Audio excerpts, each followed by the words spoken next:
Olá, amigos ouvintes da Divulgar, tudo bem? Estamos novamente retornando para darmos continuidade ao nosso trabalho da divulgação da revista Reformador. Hoje nós vamos trabalhar com o exemplar de fevereiro de 2018, página 48 a 49, cujo título é A Família se Reinventa, de Adalgisa Campos Balieiro. Então, vamos ver o que a nossa autora de hoje tem para nos ensinar, dentro dessa doutrina que nos conforta o coração, não é verdade?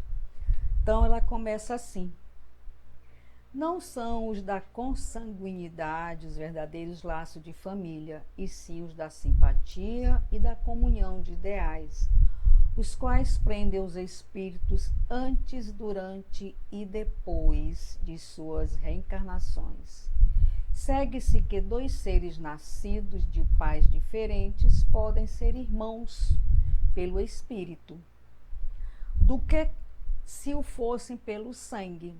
O Evangelho segundo o Espiritismo está lá no capítulo 14, item 8. E essa assertiva do Evangelho nos remete à reflexão sobre o que atualmente é entendido como pertencimento ou sentimento de pertença a um agrupamento familiar específico.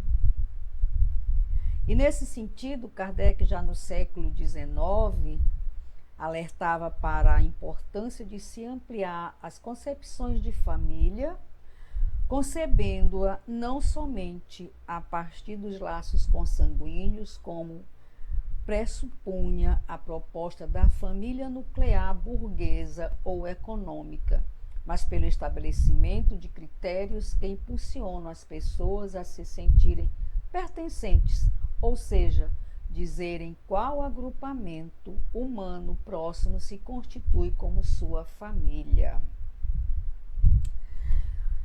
Esse contexto nos leva a considerar que as relações ditas familiares são determinadas por investimentos emocionais, pela colaboração presente nas adversidades que configuram as interações estabelecidas e conservadas pelo grupo.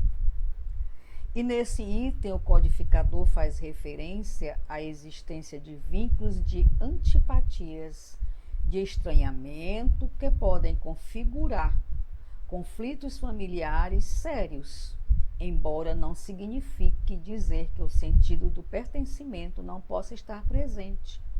Porém, nesse caso, ele atende às demandas daquelas que sentem a necessidade de estar juntos, mesmo que seja para estabelecer padrões de relacionamentos tonificados por uma cadeia de conflitos que parecem intermináveis.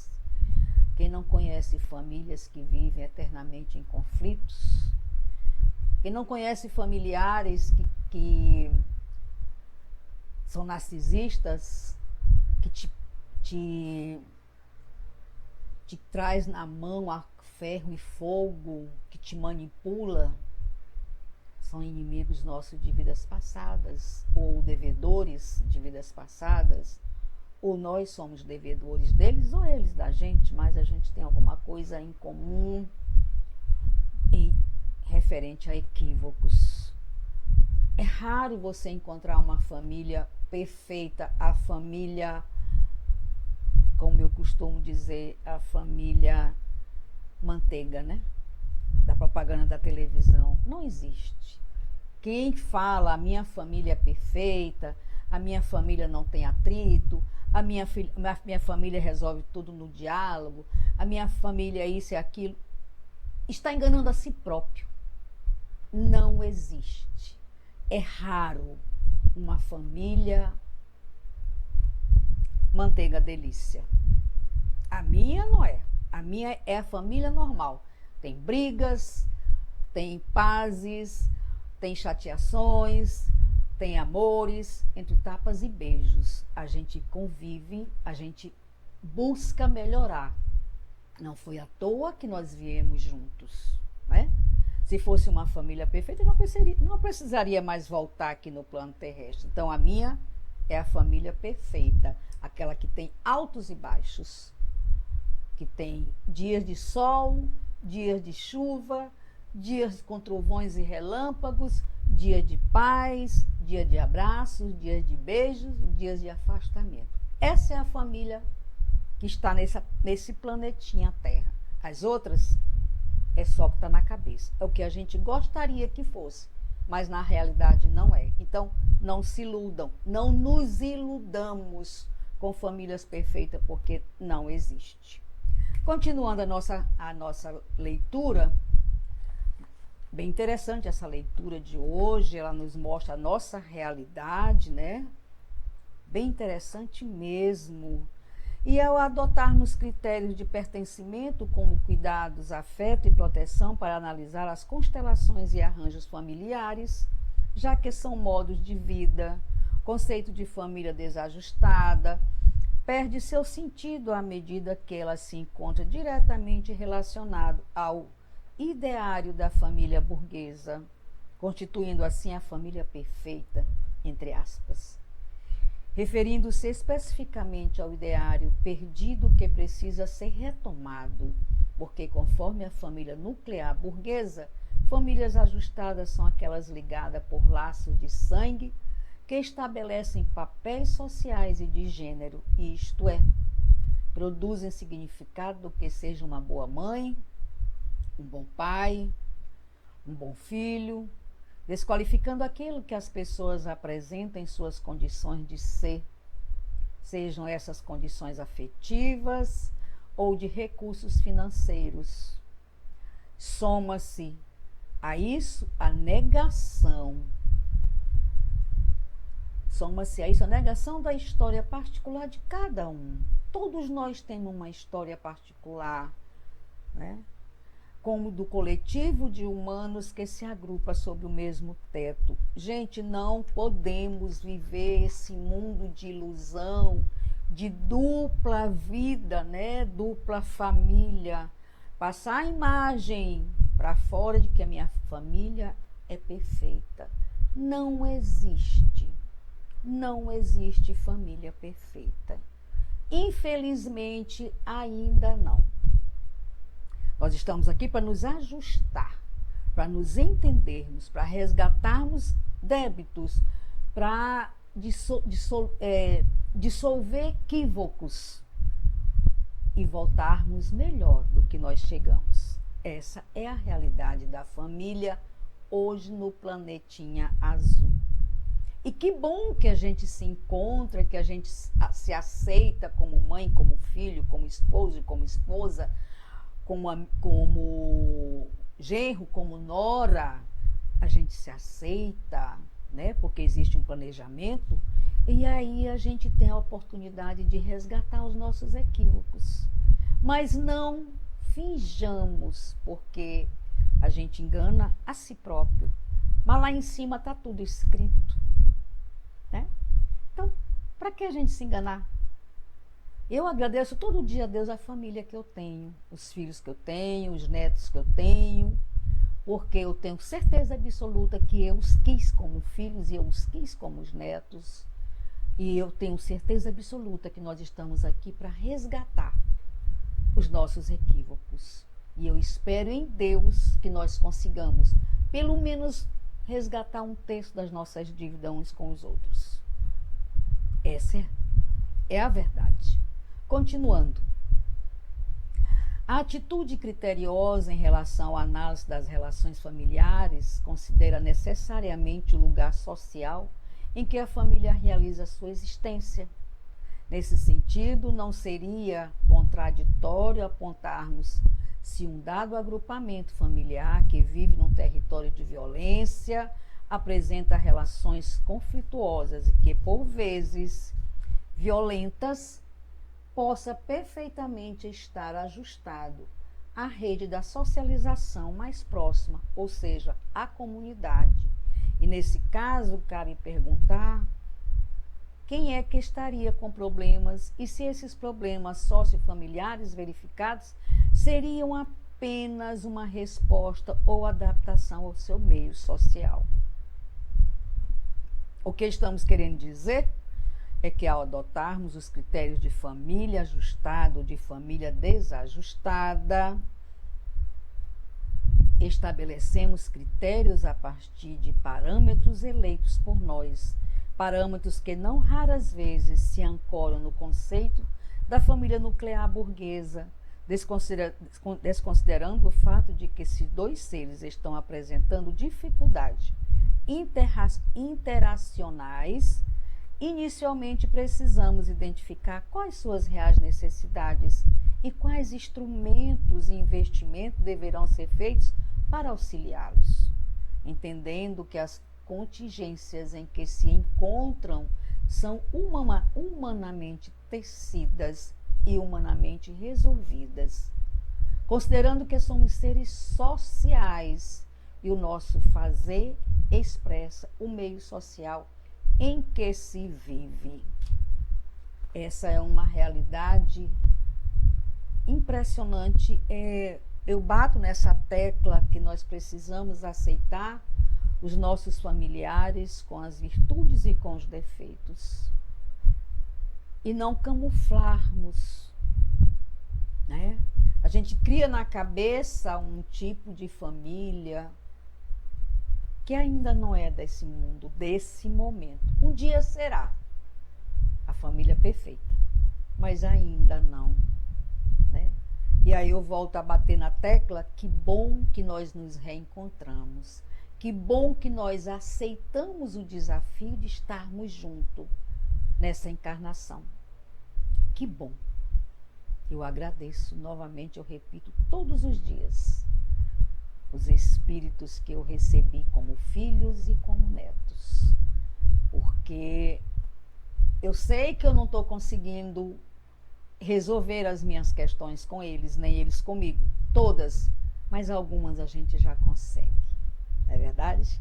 Afinal de contas, nós estamos aqui para melhorar, né? E não para regredir. Continuando, ao observarmos as relações familiares, é importante considerar as pluralidades contemporâneas dessa instituição, importando compreender todos os tipos de família que pressupõem um amplo quadro de formas e modos de vidas familiares. Nesse sentido, atualmente, as famílias tidas como convencionais, nuclear burguesa, não são uma realidade única, mas seu espaço social está sendo compartilhado por arranjos familiares diferenciados, tais como famílias monoparentais, chefiadas por mulheres ou por homens, família nuclear de 2 gerações, unidas pelo matrimônio, com os seus filhos biológicos ou não, com diferença de idade, até em certa medida significativa entre os cônjuges. Família adotiva temporária, nesse caso, geralmente constituída por jovens que dividem espaço doméstico por certo período de tempo, por exemplo, durante a faculdade. São as casas de estudantes, né? Ou eles têm uma renda pequena e eles se juntam, alugam um apartamento, alugam uma casa e se forma uma família que não é consanguínea, mas com afinidades ou pelo menos com interesses afins. E aí é um tipo de família, com certeza. E que muitas vezes se encontram longe de suas famílias de origem ou aquelas compostas por várias pessoas que vivem juntas, com ou sem vinculação legal, mas que dividem as despesas financeiras e possuem compromissos afetivos de cuidado e de proteção. Famílias adotivas binacionais ou multiculturais, casais que podem morar separadamente, famílias oriundas de divórcios anteriores, com ou sem filhos, do casamento anterior, e finalmente famílias homoafetivas com ou sem filhos. Gente, esses dias eu tive uma uma grande prova que eu já tinha certeza que era uma realidade. Eu tenho uma família consanguínea e eu tenho uma família que eu conheci no centro espírita que eu frequento. Cada atitude que as pessoas tomam em relação à minha pessoa, cada movimento, eu me conscientizo mais que o centro espírita que eu frequento é a minha segunda casa. E lá está a minha segunda família. Aquela família que quando eu digo assim, ai, todo mundo corre para cima. Eu vivenciei esses dias essa situação. Eu até me emociono. Eu sou eternamente grata por fazer parte desse núcleo. Nós não somos uma família perfeita. Lá a gente, de vez em quando, a gente tem uns quebra bacana, como faz parte de todo mundo que convive, né? E nós temos essa convivência e de vez em quando a gente se desentende, de vez em quando sai uma troca de farpas, de vez em quando um vira a cara pro outro, de vez em quando eu não vou com a cara de fulano, não sei o que fulano é chato desse jeito, como toda família tem.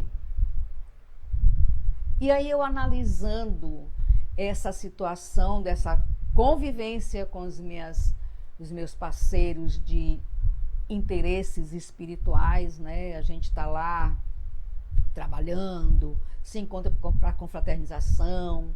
Eu digo, gente, realmente é uma família. O centro espírita que eu frequento é uma família, porque tem todas as características da família. A gente se abraça, a gente se beija, a gente discute, a gente vira a cara, daqui a pouco a gente está se abraçando. É o que acontece em toda a família.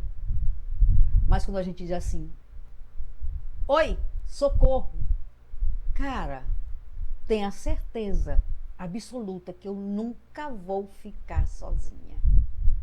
Isso eu tenho certeza absoluta.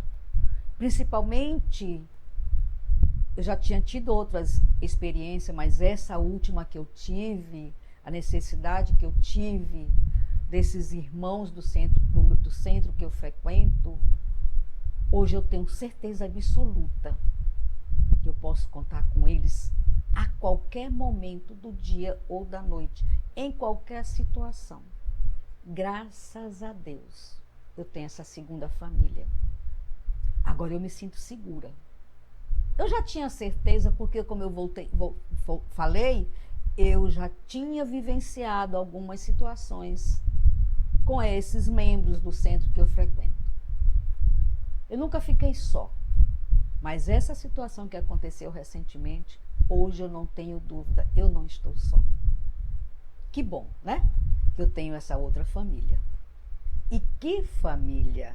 Continuando para a gente encerrar nosso assunto de hoje, que é fantástico, se a gente tem história para contar, a gente tem assuntos sobre esse tema a noite inteira, se fosse preciso, não é verdade?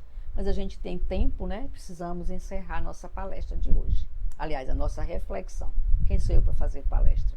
Eu faço reflexões. Todos esses aspectos fortalecem a noção de que é preciso entender a família como instituição humana por meio do seu percurso histórico e contexto social, entendendo que o modelo de família nuclear burguesa não atende mais às necessidades sociofamiliares atuais e que a resposta a essas necessidades encontra eco na assertiva de Allan Kardec, que estabelece a eleição de critérios de afinidade e pertencimento como fator preponderante nas análises que venhamos a fazer. Que maravilha essa nossa reflexão de hoje. Ela fala do nosso dia a dia, ela fala dos nossos compromissos com os espíritos que se juntaram a nós nessa reencarnação, né? E a gente precisa olhar para o lado e aproveitar essa oportunidade que nós nos demos. O véu do esquecimento ocorre, né? Porque se faz necessário. Mas a gente precisa lembrar, meu Deus, eu não estou próximo a essa pessoa ou essas pessoas por acaso. Afinal, eu não vim para cá brincar num parque de diversão. E aí eu costumo dizer assim, o tempo urge, o momento é agora, já. Não percamos essas oportunidades que batem à nossa porta. Aprendamos a ler as entrelinhas dos recados que o Cristo manda para a gente, todo dia, a todo momento. Aprendamos a perceber os sinais sutis que chegam até nós. Tá certo? E aí eu vou me empolgar e vou falar até... Mas é isso, esse era meu recadinho de hoje, da nossa reflexão sobre a família, né? A família que se reinventa. E mais uma vez eu quero agradecer imensamente essa audiência de vocês, a paciência para comigo. Nós já estamos chegando a quase, está faltando só 5 reflexões para completar a reflexão número 200. Eu estou ansiosa para ela chegar. Para mim vai ser uma festa. Mais uma vez, muito obrigada pela compreensão. Não deixem de dar o like, de fazer suas críticas. Pedir, Wanda, fala sobre o assunto tal, X, busca aí na revista Reformador, para ver o que fala pra gente, que recado que tem, né? E a gente vai buscar e dividir com vocês todas as nossas necessidades. Fiquem todos com Deus. Nossa Mãe Santíssima cubra todos com seu manto sagrado. Wanda Barros, para divulgar.net. Até a próxima.